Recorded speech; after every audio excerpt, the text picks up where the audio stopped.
Dalam video ini saya akan mengatakan banyak rumor atau hanya berdasarkan aspek-aspek data yang berdasarkan katanya atau berdasarkan rumornya yang saya dapat dari internet. Jadi enjoy nontonnya, jangan dibawa ke hati dan jangan dibawa pusing ya. Yuk. Halo teman-teman, nama saya Arjuna dan di video kali ini saya akan membahas sedikit tentang produk terbarunya dari Apple, yaitu adalah iPhone 12 yang akan luncur pada bulan Oktober dan bulan November pada dua fase tersebut. Seperti biasa, Apple dalam peluncuran produk terbarunya, si Apple mengadakan Apple Event. Ya, seperti tahun-tahun lalu, Apple Event ini diadakan untuk peluncuran produk-produk terbaru dari Apple. Namun pada kali ini Apple sedikit berbeda pada Apple Event kali ini, mengingat kondisi kita yang sedang terdapat masih banyak virus-virus di luar sana. Jadi kita tunggu aja bagaimana Apple kali ini memperkenalkan si produk terbarunya dari Apple ini. Pada Apple Event kali ini, si Apple tidak akan memperkenalkan si iPhone 12 produk terbarunya, si iPhone 12, melainkan untuk memamerkan produknya yang lain, yaitu adalah iPad Air dan juga Apple Watch generasi ke-6.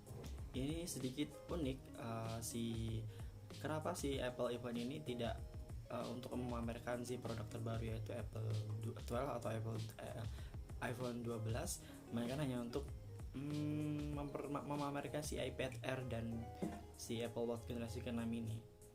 Untuk desainnya sendiri, si iPad Air ini itu sedikit berbeda, sedikit berubah. Si iPad Air ini akan sedikit menyamai si iPad Pro yang sudah tidak memakai tombol home.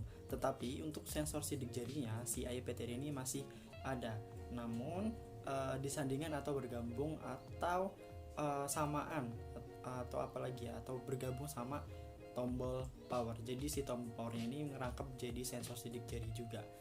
Itu udah nggak kaget lagi sih, karena emang sudah banyak Android atau perangkat-perangkat lainnya yang memang seperti itu, yang sudah memakai tombol power di custom dengan sidik jari. Hal yang berbeda lagi dari si iPad Air ini yaitu adalah ada pada port USB-nya. Nah, di port USB Lightning ini, di port USB dari iPad Air ini akan sedikit berubah dari port Lightning menjadi port C. Mudah-mudahan aja bener ya, karena emang port C ini emang sebenarnya aspek yang benar-benar bagus untuk dirubah, bagus untuk adakan pada produk-produk Apple. Watch-nya sendiri, si Apple kali ini tidak ambil pusing pada bagian desain.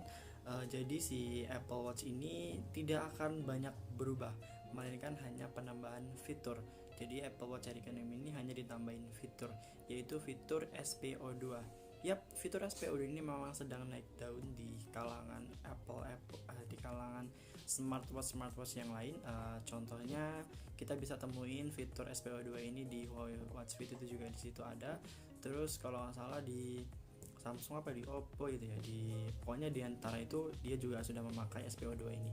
Nah, bagi yang belum tahu, fitur SPO2 ini adalah fitur dimana dimana si jamnya ini bisa mengukur kadar oksigen dalam darah si pengguna.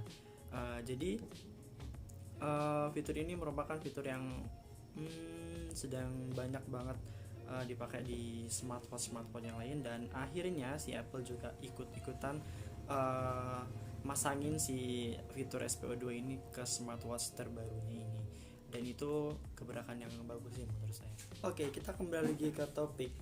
Bagaimana dengan si iPhone 12 atau si iPhone 12 ini? Kabarnya, katanya si Apple kali ini akan mengabarkan atau akan meluncurkan iPhone 12 ini dalam dua fase.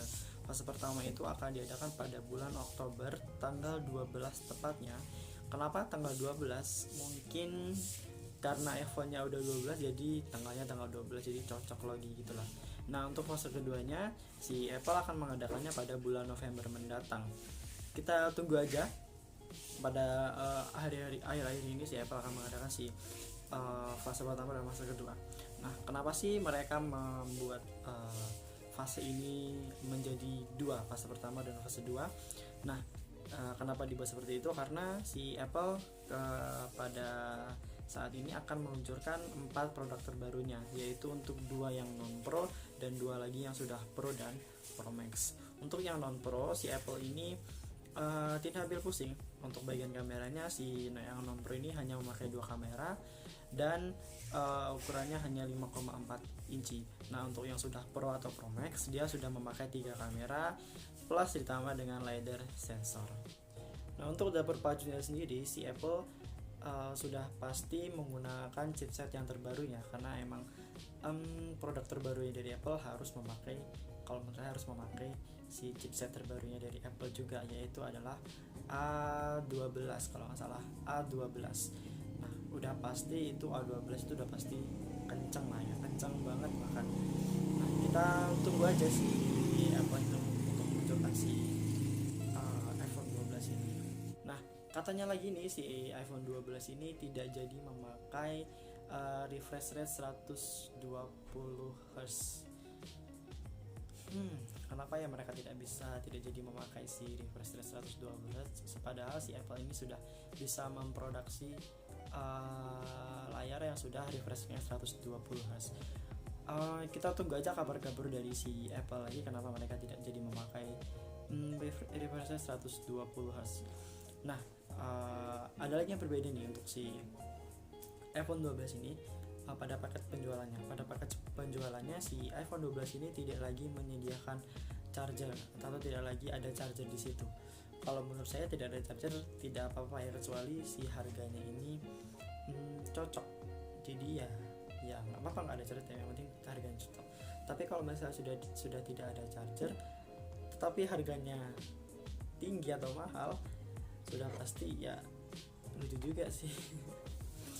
Nah, jadi si dalam paket penjualan si iPhone 12 ini sudah tidak ada lagi charger, melainkan akan ditambah lagi di dalam paket penjualannya akan ada iPod Studio dan juga AirTag. Nah, yang belum tahu, AirTag ini adalah suatu alat kecil untuk mencari suatu benda yang kita taruh di dompet atau di mana lah, benda-benda yang lain. Nah, mungkin segitu dulu untuk informasi yang saya dapat sampaikan. Terima kasih dan jangan lupa klik tombol subscribe-nya dan klik tombol like-nya, dan kita akan ketemu lagi di video selanjutnya. Sampai jumpa.